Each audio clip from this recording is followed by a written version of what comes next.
नमस्कार, आप देख रहे हैं इंडिया न्यूज बिजनेस की खास series how to start up business, जहां पर हम शेयर करते हैं ऐसे बिजनेस आइडियाज और ऐसे बिजनेस कॉन्सेप्ट्स जो कि आप बड़े आसानी से स्टार्ट कर सकते हैं। और इससे हमें और आपको ये फायदा मिलने वाला है कि हमारा ये मानना है कि एक बिजनेस जो होता है वो कहीं ना कहीं एक बिजनेसमैन को तो एम्प्लॉयमेंट देता ही देता है, बट इसके अलावा वो 4-5 लोगों को और रोजगार देता है।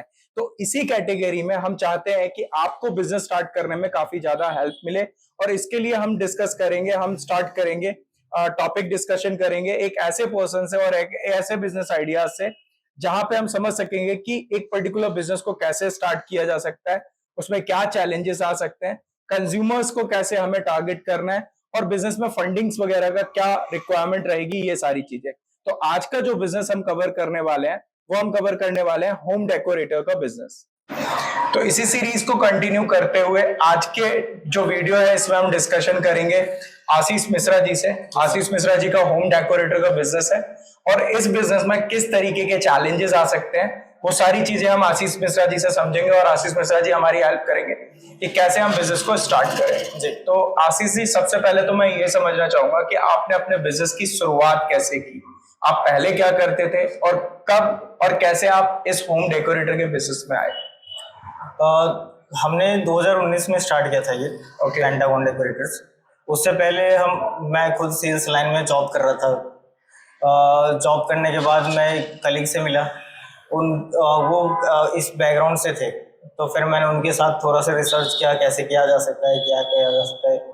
फिर हमने देखा था कि वॉलपेपर का जो मार्केट है वो काफ़ी वास्ट है, काफ़ी बड़ा है, और उसमें इन्वेस्टमेंट उतना उस समय कम लग रहा था। तो हमने वहाँ से स्टार्ट किया। हमने एक पर्टिकुलर सिर्फ वॉलपेपर पकड़ा और उसमें हमने स्टार्ट किया कि B2B बिजनेस टू बिजनेस इसलिए करा हमने क्योंकि वो थोड़ा आसान रहता था। हमें सिर्फ सप्लाई करना रहता था, यहाँ हमें किसी के घर नहीं जाना है, नापना नहीं है, कुछ नहीं करना है। हमें सिर्फ पकड़ना ऐसे कस्टमर्स थे जिनको वॉलपेपर की रिक्वायरमेंट हो, जो ढूंढ रहे हो नए वॉलपेपर नए सेगमेंट से। और हमने वो धीरे धीरे स्टेब्लिश किया, नए डीलर जोड़ते गए और वहाँ से स्टार्ट हुआ हमारा चीज। ओके, तो बेसिकली आपके पास 2 प्लस पॉइंट मैं मान सकता हूँ। पहला तो आपके पास एक अच्छा खासा सेल्स एक्सपीरियंस था, दूसरा आपने डिसाइड करा कि आपके बिजनेस में आपको बहुत ज्यादा चैलेंजेस ना फेस करने पड़े शुरुआत में, तो इसलिए आपने B2B को टारगेट किया। अब इनिशियल लेवल पे जब आपने बिजनेस को स्टार्ट किया तो आपने वॉलपेपर से शुरुआत की, तो यहाँ पे आपका शुरुआत में कितना इन्वेस्टमेंट हुआ? शुरुआत में वॉलपेपर का अगर मैं बात करूं, डिस्ट्रीब्यूशन लेना था, क्योंकि अगर मैं डीलर को टारगेट कर रहा हूं तो वहां पे कम से कम कोई मार्जिन लेके ही बेचना होगा, है ना। तो उसके लिए हमें क्या करना था कि डिस्ट्रीब्यूशन लेना था। तो हमने ट्राई किया कि हम मिनिमम 5 कैटलॉग से डिस्ट्रीब्यूशन स्टार्ट करें। एंड उसके लिए हमने जो पहला अमाउंट डाला था वो 20,000 का अप्रोक्स डाला था, जिसमें 5,000 मैंने सिर्फ टोकन मनी डाला था। और उसके बाद मैंने क्या किया कि जो मेरा रिक्वायरमेंट आता था, जैसे कि मैंने 10-15 कैटलॉग्स उठाए और उसके बाद 20 डीलर 15 डीलर ढूंढे, उसके बाद एक एक कैटलॉग सबको डिस्ट्रीब्यूट किया। उसके बाद धीरे धीरे मैंने डिस्ट्रीब्यूशन लेना स्टार्ट किया और आज के टाइम पे मैंने दिल्ली के ऑलमोस्ट सभी वॉलपेपर के सेगमेंट के वॉलपेपर कैटलॉग का डिस्ट्रीब्यूशन ले रखा हूँ। तो ये सिर्फ बात हुई वॉलपेपर वाली कैटेगरी में, यानी कि अगर कोई भी पर्सन आज की डेट में वॉलपेपर का बिजनेस स्टार्ट करना चाहे और आपके एक्सपीरियंस से अभी आज के टाइम पे उनको कितने इन्वेस्टमेंट से शुरुआत करनी होगी? आज के टाइम पे अगर कोई चाहता है वॉलपेपर स्टार्ट करना तो मिनिमम मैं चाहता हूँ कि 5 कैटलॉग का डिस्ट्रीब्यूशन के लिए ले, है ना। और 5 कैटलॉग के लिए कम से कम उसको 50 से 60 हजार रुपए का इन्वेस्टमेंट डालना पड़ेगा कि 10 कैटलॉग उठा लिया, 5 कैटलॉग का 50 कैटलॉग का उठाया और डिस्ट्रीब्यूशन स्टार्ट कर दिया। तो मतलब 50 से 60 हजार रुपए में आराम से वॉलपेपर बिजनेस की शुरुआत की जा सकती है। और इसमें अगर कंज्यूमर टारगेट करने हो शुरुआत में तो क्या सिर्फ B2B सेगमेंट पे काम किया जा सकता है या फिर डायरेक्ट कंज्यूमर को भी अप्रोच किया जा सकता है? कंज्यूमर को अप्रोच किया जा सकता है अगर मैं देखा उनको, क्योंकि पहले मैं चैलेंज फेस कर रहा था तो मैं उतना टाइम नहीं दे पा रहा था, इसलिए मैंने डायरेक्टली B2B ही स्टार्ट किया था। लेकिन अगर कोई फुल्ली इन्वेस्ट कर सकता है अपना टाइम तो वो B2C में कर सकता है। B2C में करने के लिए क्या होगा कि लोकली आप अपने आप को प्रमोट कर सकते हो इंस्टाग्राम के थ्रू, सोशल मीडिया के थ्रू, है ना। और लोकली वेंडर्स के साथ मिल सकते हो और वहां पे आप स्टार्ट कर सकते हो। तो इसमें प्रॉफिट मार्जिन जो है वो B2B में ज्यादा रहेगा या B2C में ज्यादा रहेगा? सर ऑन मार्जिन के हिसाब से अगर देखा जाए तो B2C में बहुत ज्यादा है ना, किसी में ज्यादा मार्जिन, क्योंकि अगर B2B की बात करता हूँ तो मैं अप्रोक्स अभी 10 to 20% बनाता हूँ B2B में प्रॉफिट मार्जिन। ओके। लेकिन अगर B2C में बात करा जाए तो वहां पे आप 30% से लेके 80% तक का भी मार्जिन उठा सकते हैं। वो डिपेंड करता है कि आप कौन से सेगमेंट में कौन से कस्टमर को टारगेट कर रहे हो। जैसे अगर रूरल एरिया है या अर्बन एरिया है तो वहां पे डिपेंड पड़ जाता है। अगर मैं सिर्फ दिल्ली की बात करूँ NCR में, तो अगर मैं इस इलाके की बात करूं तो यहाँ पे अगर कोई B2C स्टार्ट करना चाहता है तो वहाँ पे वो 40% आराम से कमा सकता है। लेकिन वही अगर गुड़गांव में कोई स्टार्ट करना चाहता है तो वहाँ पे 60% तक मार्जिन कमा सकता है। वो इतना मार्जिन है B2C में। बहुत बड़ी बात है। तो इसके बाद अब हम नेक्स्ट चीज आपसे डिस्कस करना चाहेंगे कि जब आप इस बिजनेस को स्टार्ट कर रहे हैं तो हमने इन्वेस्टमेंट की बात कर ली, आपने उसमें अपना एक्सपीरियंस के बेसिस पे बता दिया कि कितना कैटलॉग वगैरह का रिक्वायरमेंट रहने वाला है। ये तो वॉलपेपर वगैरह वाला सेगमेंट हो गया। इसके बाद आगे अगर इसमें बढ़ना चाहे कोई, जैसे जहां तक मेरे को आपके बारे में पता चला है कि धीरे धीरे आपने मल्टीपल प्रोडक्ट्स में अपने बिजनेस को लेके चले गए हैं, तो और क्या डेकोरेटर के बिजनेस में वॉलपेपर के अलावा एड ऑन किया जा सकता है? सर जो मैंने स्टार्ट किया था, हमने पहले वॉलपेपर लिया था। वॉलपेपर के बाद हमने देखा कि आर्टिफिशियल ग्रास जिसकी रिक्वायरमेंट बहुत रहती है, आर्टिफिशियल ग्रास की रिक्वायरमेंट रहती है, तो हमने आर्टिफिशियल ग्रास ऐड किया। फिर हमने देखा कि रिक्वायरमेंट, हमारे पास इंक्वायरी आती थी वर्टिकल गार्डन की, वो स्टार्ट किया। उसके बाद हमने कस्टमाइज वॉलपेपर स्टार्ट किया, जहाँ पे हम लोगों को जो भी डिजाइन उनको चाहिए पर्टिकुलर, वो डिजाइन हमने प्रिंट करके देना स्टार्ट किया। तो ये 4-5 प्रोडक्ट हमने स्टार्ट किया। उसके बाद ब्लाइंड से स्टार्ट किया। ब्लाइंड सेट करने के बाद हमने अभी कर्टन स्टार्ट किया है। तो ये पर्टिकुलर प्रोडक्ट्स है जहाँ पे लोग स्टार्ट कर सकते हैं, और ये ऐसे प्रोडक्ट्स है जहाँ पे ना रेगुलर इंक्वायरी रहती है, रेगुलर डिमांड रहता है। ओके। तो बेसिकली शुरुआत वॉलपेपर से ही करी जाए आपके एक्सपीरियंस के अकॉर्डिंग, और फिर धीरे धीरे मार्केट कवर किया जाए, और उसके बाद जैसे जैसे आपने अपने बिजनेस को एड ऑन किया, प्रोडक्ट एड ऑन किए, तो वो चीजें इसमें एड ऑन कर सकते हैं जी। ठीक है।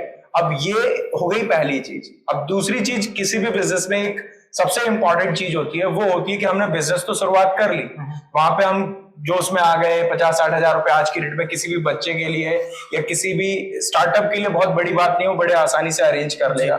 लेकिन चैलेंज शुरू होते हैं जब बिजनेस चल पड़ता है, तो वहां पे बिजनेस के जो डेली बेसिस के खर्चे होते हैं और मंथली वाले जो खर्चे होते हैं, तो वहां पे मेरा ये सवाल है आपसे कि एवरेज आपको कितनी लेबर की शुरुआत के तौर पे, बिजनेस जब आप स्टार्ट कर रहे हैं तो उस टाइम पे आपको कितनी लेबर की जरूरत पड़ेगी और उसका खर्चा कितना आने वाला है, प्लस जो आप बिजनेस कर रहे हो उसमें आपका मेंटेनेंस, जैसे लाइक अगर आपने ऑफिस स्पेस रेंट पे लिया है या आपका खुद का अपना है, तो ऑफिस वगैरह से जुड़ा मैनेजमेंट, तो वो चीजें, और इसके अलावा आपको मैन पावर जो मैनेज करनी है, वो कितनी मैन पावर की जरूरत है और उस पर क्या खर्चा आएगा। अगर मान लीजिए कोई यंगस्टर अभी स्टार्ट करने का सोच रहा है, तो पहली चीज तो यह है कि उसको देखना पड़ेगा कि उसकी स्किल सेट क्या है। जैसे कि मेरा स्किल सेट था कि मैं सेल कर सकता था, तो मैंने फोकस किया कि पहले हम कैपिटल इन्वेस्टमेंट फोकस करें कि प्रोडक्ट पे ज़्यादा डालें, रेदर देन ऑफिस एक्सपेंसेस में, किसी को हायर करने में, इस चीज़ में। तो हमने जो स्टार्ट किया था, तो हमने क्या किया कि पहले प्रोडक्ट का हमने स्टॉकिंग किया। स्टॉकिंग करके हमने धीरे धीरे डीलर और डिस्ट्रीब्यूटर बनाया। अगर कोई B2C में जाना चाहता है तो मेरा एक एडवाइस रहेगा कि वो पहले स्टार्ट करे कि एक मार्केट बना ले अपना, है ना। उसके बाद ऑफिस स्टार्ट करे अपना। अगर स्टार्ट करना है कोई नॉर्मली 10 से 20 हजार रुपये भी अगर कोई डालना चाहता है, तो वो सिर्फ कैटलॉग उठाए, कुछ स्टॉक उठाए, और वहाँ पे उठा के उसके बाद वो अपने आप से फील्ड वर्क करे, मार्केट करे, समझे कि कैसे किया जा सकता है, कुछ कैपिटल गेन करे, है ना। समझ में आ जाए जो हाँ कहाँ और कौन से प्रोडक्ट में वो अच्छा पैसा बना सकता है। उसके बाद वो ऑफिस के लिए सोचे, स्टाफ के लिए सोचे, वो ज्यादा बेटर रहेगा। तो इनिशियल लेवल पे आपके अकॉर्डिंग बहुत ज्यादा स्टाफ की रिक्वायरमेंट नहीं रहेगी, बट जैसे आपके पास एक सेल्स का एक्सपीरियंस था, तो आपने तो एक सेल्स पर्सन की सैलरी पूरी बचा लिया जी, ठीक है। लेकिन हर किसी को सेल्स एक्सपीरियंस नहीं होता, तो वहां पे तो फिर सेल्स पर्सन रखना पड़ेगा, क्योंकि मान लो मैं बिजनेस स्टार्ट कर रहा हूँ, मेरे पास बिजनेस आइडिया सब कुछ है, लेकिन मेरे अंदर सेल्स स्किल नहीं है। और जहां तक मेरे को आपके साथ बात करके समझ में आया, वहां पे पहला पॉइंट यही है कि सेल्स स्किल बहुत इंपॉर्टेंट है। तो वो सेल्स पर्सन की अब मेरे अंदर अगर सेल्स स्किल नहीं है तो यहाँ पे जो सेल्स पर्सन अपॉइंट करना पड़ेगा उसकी क्या सैलरी होगी अंदाजे से? अगर B2C या B2B में इंटीरियर में मैंने देखा है ना, आप किसी भी स्टाफ को 15 to 20 में आप हायर कर सकते हो आराम से, जिसमें ठीक ठाक सी सेल्स स्किल हो, अच्छा सेल्स स्किल हो। मोस्टली क्या होता है कि आप एक कस्टमर आता है, आप उसको फॉलो अप देना पड़ता है, समझना पड़ता है उसकी रिक्वायरमेंट पर्टिकुलर क्या है। और मार्केट में बहुत इंटीरियर में बहुत लोग बैठे हुए हैं यहाँ पे, है ना, तो आपको ये देखना पड़ेगा कि आप उसको सही रेट पे सही चीज ऑफर कर पा रहे हो। ठीक है। अब जब हम इस बिजनेस को कर रहे होते हैं, हमने पैसों की बात कर ली, हमने मैन पावर रिक्वायरमेंट की बात कर ली, हालांकि मैन पावर रिक्वायरमेंट बहुत ज्यादा नहीं है, तो वो अपने हाथ में ऑप्शनल है कि कुछ मैन पावर अगर आप बढ़ाना चाहे तो बढ़ा सकते हैं। बट अब इस बिजनेस में आप 2019 से हैं, चार साल हो गए हैं, तो इस 4 साल के एक्सपीरियंस में आपने क्या 2 या 3 बड़े मेजर चैलेंज फेस करे हैं जो कि आपको लग रहा है कि इस कैटेगरी के बिजनेस में सबको ही फेस करने पड़ेंगे अगर वो बिजनेस स्टार्ट कर रहा है? तो हम छोटे मोटे चैलेंजेस की बात नहीं कर रहे कि मैं मीटिंग करने गया, मेरे पीछे कोई दूसरा मीटिंग करने गया तो वो डील खा गया, हम उस चीज, ये तो कॉमन है, ये तो हर बिजनेस में कॉमन चीज है, हर बिजनेस में होती है कि वो कोई दूसरा आके आपकी डील खा जाएगा। लेकिन कुछ चैलेंजेस ऐसे होते हैं जो कि फेस करने ही पड़ते हैं, और वो बड़े बिजनेस में बहुत ज्यादा कई बार आप टूटने वाली सिचुएशन में आ जाते हैं कि आप बिजनेस बंद ही कर दे तो अच्छा है। वो चीज मैं समझ रहा हूँ। मार्केट जितना सर मैंने समझाया ना, उसके हिसाब से जो भी कस्टमर्स है या जो प्रोडक्ट ले रहा है पर्टिकुलर अगर कंपनी से ले रहा है तो वो ट्राई करता है कि उसी से ले। वो नया कस्टमर, नया सप्लायर या नया डिस्ट्रीब्यूटर ढूंढने के लिए नहीं चाहता है। तो इसमें 2 चीज़ें होती है, पहली चीज़ होती है सर्विस और दूसरी चीज़ होती है रिलायबिलिटी, है ना। सर्विस से मैं आपको ऐसे समझाता हूँ, जैसे कि मान लीजिए आज मैं दिल्ली में बैठा हुआ और मेरा एक मिर्जापुर में डीलर है, वो दिल्ली में बहुत लोगों से सामान लेता था पहले, हमसे जुड़ने से पहले, लेकिन हमने बहुत प्रयास किया, उसको सैंपल भेजा, कैटलॉग भेजा, उसके बाद उसने धीरे धीरे ऑर्डर देना स्टार्ट किया। लेकिन जब उसने देखा कि हाँ हम जो प्रोडक्ट भेज रहे हैं उसको वो सही टाइम पे पहुंच रहा है और जेन्युइन प्रोडक्ट पहुंच रहा है, और जो मैंने कैटलॉग दिया है या जिससे वो सेलेक्ट करवा रहा है उसका मैं स्टॉक हमेशा रख रहा हूँ, तो इस वजह से वो मेरे से लंबा जुड़ा हुआ है, पिछले 2 साल से वो मेरे साथ काम कर रहा है ना। लेकिन ये बहुत बड़ी चैलेंज हो जाती है कि आप स्टॉक मेंटेन नहीं कर पाते, क्योंकि क्या होता है आए दिन वॉलपेपर के नए कैटलॉग आ रहे हैं, आए दिन नए कर्टन आ रहे हैं, आए दिन नए डिजाइन आ रहे हैं, आए दिन नए अपना वर्टिकल गार्डन आ रहा है, तो उस चीज में दिक्कत हो जाती है कि आप एक चीज को कितना लंबा चला पा रहे हो, आप कितनी अच्छी सर्विस दे पा रहे हो।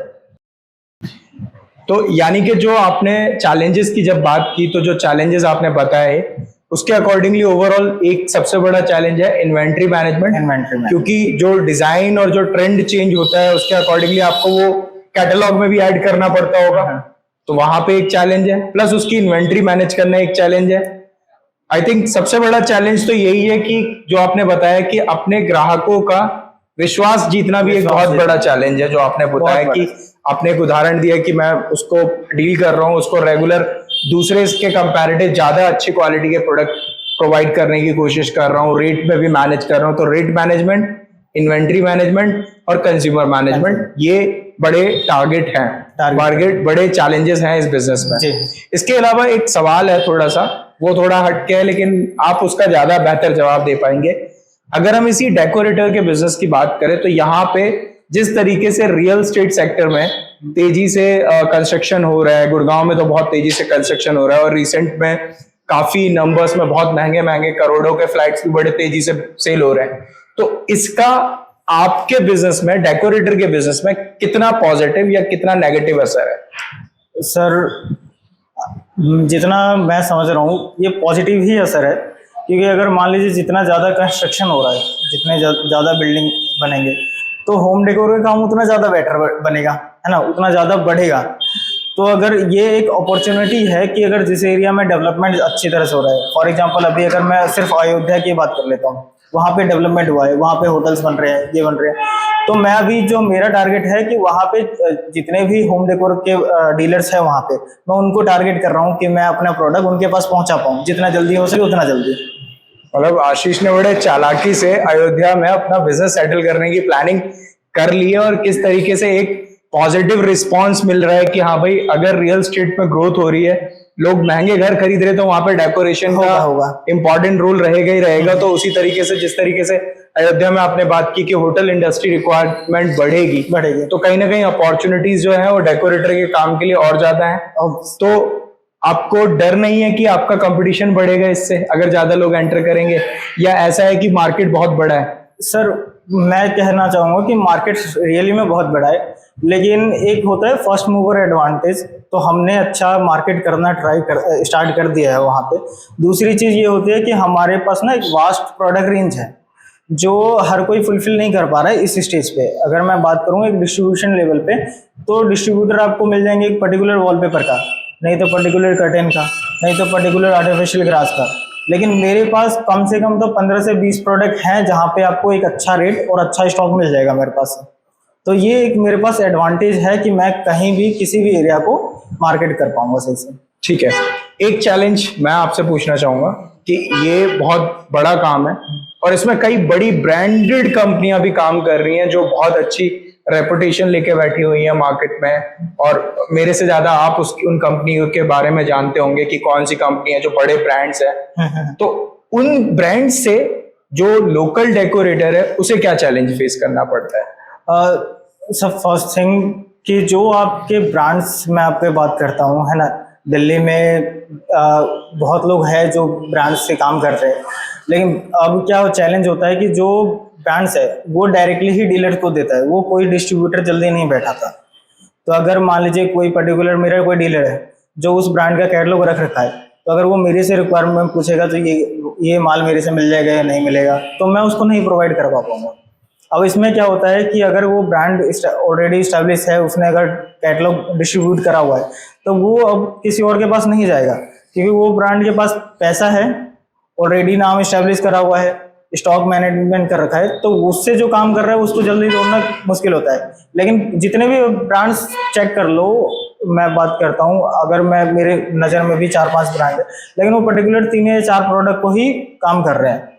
अगर कोई वॉलपेपर कर रहा है तो कोई पेंट कर रहा है, या कोई पर्टिकुलर कस्टमाइज वॉलपेपर ही कर रहा है, या कोई सिर्फ ब्लाइंड ही कर रहा है। तो अगर जो ब्लाइंड लगा रहा है कस्टमर, वो कर्टन भी लगाएगा। तो मैं ट्राई करता हूँ जो जिस ब्रांड ने अगर ब्लाइंड का सप्लाई दे रखा है उसको, तो मैं उसको कर्टन भेज दूँ, कहीं ना कहीं से मैं एंट्री कर लूँ उसके पास।